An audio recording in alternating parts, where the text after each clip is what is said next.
A New Mexico mom and dad sent their daughter off to college nearly 16 years ago, but she never returned. Katie Sepich was murdered, and her parents have spent every day since trying to protect others.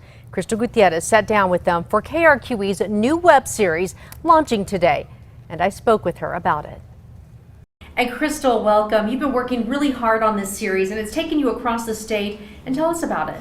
Yeah, that's right, Jessica. So we're covering the series. It's new. It's going to be online.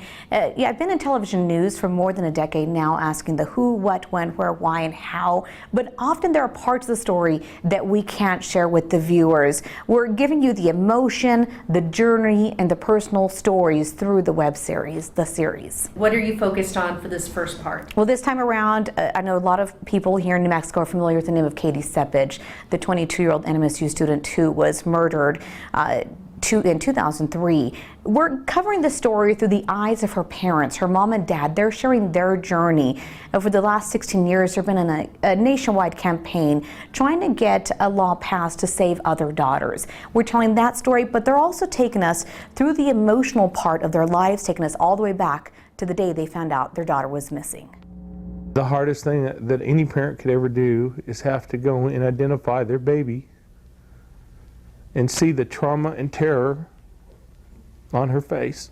I know what it feels like to bury my daughter. I know what that felt like. And it never ends. You never get over it. You finally find out the details as to how she was left there in a landfill. What goes through your mind? I think as a mother, you wonder what she went through. You know, you think about what was she feeling?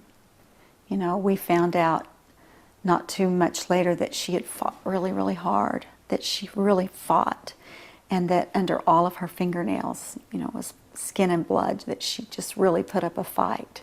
And I knew Katie was a fighter. You know, through the years, one question I've really had on this case was, how does a mom move forward? How does her dad move forward after something like that? You know, and Jayanne does touch on that. It's not been an easy journey for her, especially when she mentioned the time that she would stand out in her backyard screaming Katie's name. It's heartbreaking. We look forward to it. Thank you, Crystal, for joining us.